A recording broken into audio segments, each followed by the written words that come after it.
guy I totally had a crush on. And walking downstairs, and him walking in, opening his car door and getting in. And me standing by the car door, being like, oh, waiting for him to open my door, obviously, because that's what we do in Texas, but a whirl. And that was the moment in that play. I ended up auditioning, I ended up getting the role. And that was the first time that I would say that I took a Polaroid of my passion that day. That was the first time I had ever been so humiliated, and at the same slowly gets more and more clear. And I recognized one of the things that was really interesting to me about Eve Ensler, who'd written this play, was that the medium by which she was presenting these issues, it was genius. She was going to be entertaining. And so, sure enough, about 2 or 3 weeks later, I'm seeing these posters all over USC campus, right? Free movie and popcorn. And I was like, sign me up. I don't even know what it is, but I want it. And I remember going up and reading, you know, all the stipulations to this thing, and it was Spielberg and George Lucas. They basically own our school because of the film school. So they donate a lot of money to a big production company on campus. And I remember, so there were 3 days of auditions. Let me set the stage for this, because this is hands down the most terrifying experiences of my entire life. So I show up, and it was like 200, a line, I mean, from the front, like all the way out, around the building, of like 200 of like the prettiest, most talented girls I've ever seen. And they're sitting there with like headshots and resumes, and these are like LA girls, like they've been doing this since they were born, right? And I'm sitting there, again, a total tomboy, like not talented in that arena at all. I have no experience, I have no, you know, nothing that makes me qualified to get in that line with those girls. Like I said, the most intimidating situation.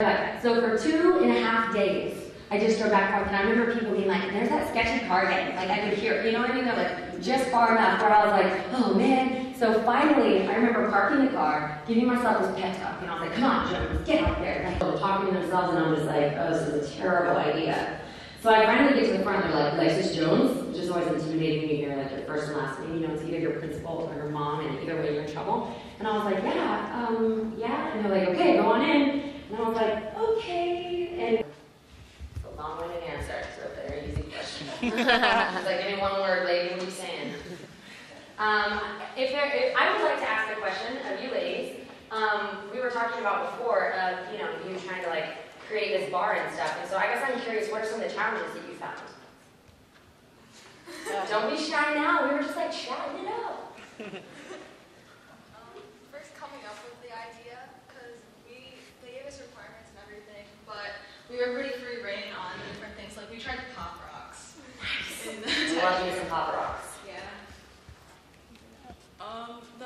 One of the hardest things was trying to make it all, because no one really told us, oh, here's how like it's supposed to be. Yeah. So make it work. We had to like come up with everything.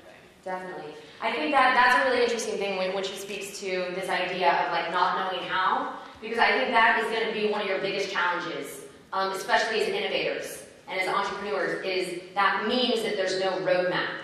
And that's the hardest thing for you, is it's going to be a lot of gut checking, like is this right, is this not right, and being the kind of person when you don't know the answers, finding them. Because that tends to be where people stop, what I found, is that, and I don't know if it's a laziness or just, you know, like, not willing to, or not wanting it bad enough. But for me, when I ran into obstacles, it fueled my fire. I was like, cool, okay, then I'll do a detour. I'll do something else. Okay, cool, that route doesn't work. I'll go down a dark alley. Whatever I have to do to get to where I want to go. And so I think that's going to be one of, like I said, your biggest challenges, is going to be when you come to that space of like, oh my God, I don't know how to do this. And that's where you find those people. You know what I mean? Where like, you're like, okay, well, someone's done it before, right? Call them. You'd be shocked how many people are going to answer that phone. Anything else? I'm trying to be conscientious of the time. I know that we need to scoot them out at 9. Was there a... Can we take one more? One more? Anybody? Is this working? Is this... Hello? You want to use mine?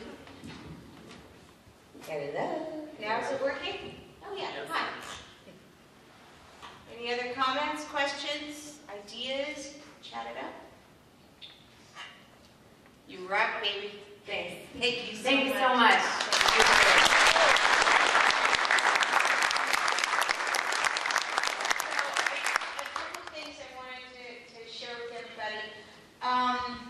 First of all, this gal is just fabulous. I'm so excited you're with us.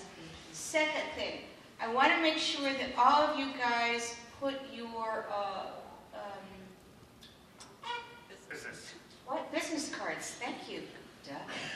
Business cards. Does everyone have a business card that they have made that